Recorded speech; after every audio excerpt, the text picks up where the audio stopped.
हर शख्स ज़रूरियात ज़िंदगी को पूरा करने की तगोदौ में है।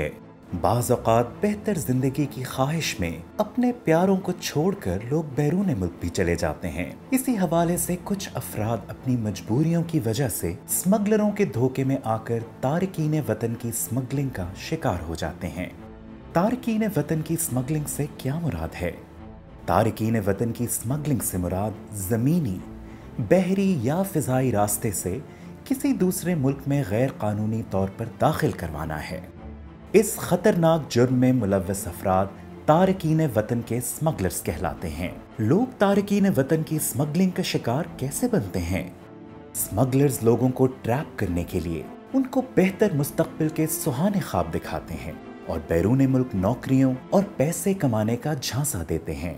इस काम के लिए सोशल मीडिया को भी इस्तेमाल में लाया जाता है और झूठ पर मबनी इश्तिहार चलाकर लोगों को फंसाया जाता है। हमारे मुल्क की आबादी का 65% हिस्सा नौजवानों पर मुश्तमिल है और यही तबका सबसे ज्यादा तारकीन वतन की स्मगलिंग का शिकार होता है। स्मगलर्स लोगों की जिंदगी को खतरे में डालते हैं और ज्यादातर उन्हें समुद्री रास्तों से छोटी और खतरनाक कश्तियों में सफर करने पर मजबूर करते हैं। ये छोटी कश्तियां डिंगीज कहलाती हैं। इसी तरह बॉर्डर क्रॉस कराने के लिए उनको जंगलात और सहराओं के सख्त माहौल के रहमो करम पर छोड़ दिया जाता है। उसके बाद उनकी जिंदगियों के साथ क्या होता है, उसकी अफसोसनाक मिसाल 2023 में यूनान के करीब हादसे का शिकार होने वाली कश्ती है। एक दिन मैं ऐसे ही बैठा हुआ मोबाइल यूज़ कर रहा था तो मैंने फेसबुक पे एक पोस्ट देखी कि बैरून मुल्क जाने का सुनहरी मौका। वो और भी बहुत कुछ लिखा था और नीचे एक नंबर भी दिया हुआ था। मेरा नाम मोइन है, मैं 12वीं तक पढ़ा हूँ। साथ ही एक गांव में गारमेंट फैक्ट्री में काम भी करता था। तनख्वाह कम थी, मुश्किल से ही गुजारा होता था। तो मैंने जब वो ख़बर देखी मैंने कहा शायद कुछ भले ही हो जाए। खैर मैंने कॉल मिला दी। कॉल मिलाई तो फिर वो लोगों ने मेरा नाम, उम्र और तालीम पूछी और मुझे अगले दिन शहर आने को कहा। मैं भी अगले दिन शहर चला गया। उन्होंने पता व्हाट्सएप कर दिया था जी। तब उस पते पे मैं पहुंचा तो वहाँ एक लड़का मुझे दफ्तर में ले गया। वहाँ उन्होंने मुझसे कुछ फॉर्म भर कराए और पासपोर्ट बनाने का कहा। वहाँ मेरी तरह और भी कुछ लड़के मौजूद थे जो बैरून मुल्क जाना चाहते थे। पासपोर्ट बना के गया तो उन्होंने मुझे कहा कि आपकी नौकरी बैरून मुल्क पक्की हो गई है, कंप्यूटर ऑपरेटर की। मैं बड़ा खुश हुआ। मैं घर आया, अम्मी को बताया, सब बहुत खुश हुए। मुझे लगा कि उनके दिन फिरने वाले हैं जी।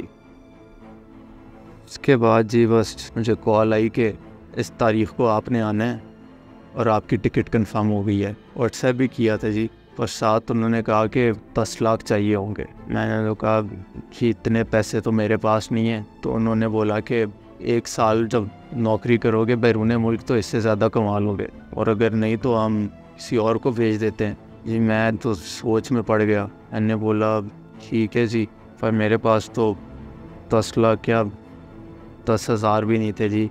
बेचने के लिए घर के अलावा कुछ था नहीं मेरे पास।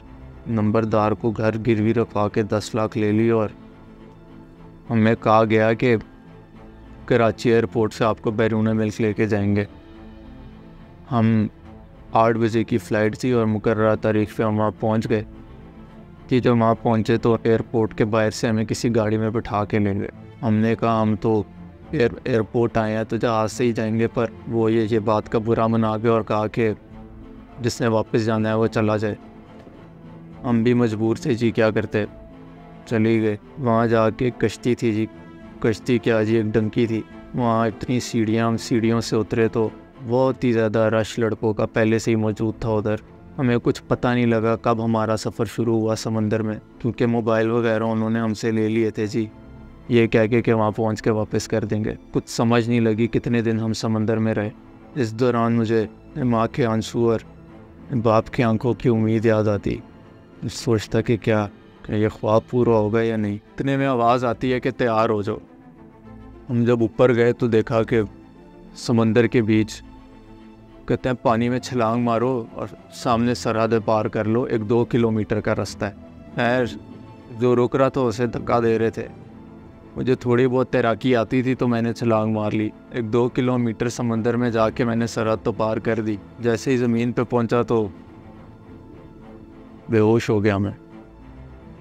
जब होश में आया तो बंद कमरा सलाखों के पीछे मौजूद था। मैं वहाँ कुछ दिन अजियत काट के मुझे वापस डिपोर्ट कर दिया। वापस घर आया तो मेरी ज़िंदगी उजड़ चुकी थी। मेरा बाप इस सदमे से मर चुका था, मेरी माँ इस झोंपड़ी में आ गई थी क्योंकि घर नंबरदार ने कब्ज़े में ले लिया था। अब सोचता हूँ जी कि ये 10 लाख किसी शहर या गांव में किसी काम पे ही लगा देता तो इतनी परेशानी ना उठानी पड़ती। सब पाकिस्तानियों से दरख्वास्त है कि तारिकीन वतन के स्मगलरों से बचें, इंसानों को बेचते हैं जी। याद रहे, तारिकीन वतन की स्मगलिंग एक संगीन और काबिल सजा जुर्म है। पाकिस्तान के कवानीन में तारिकीन वतन के स्मगलरों के लिए सख्त सजाएं मुकर्रर की गई हैं। मुतासरा अफराद को क्या करना चाहिए? मुतासरा अफराद कानून नाफिज करने वाले इदारों के साथ ताउन करें ताकि दूसरे लोगों को इन स्मगलरों के चुंगल से बचाया जा सके। किसी भी शिकायत की सूरत में FIA की हेल्पलाइन 1991 पर कॉल करें।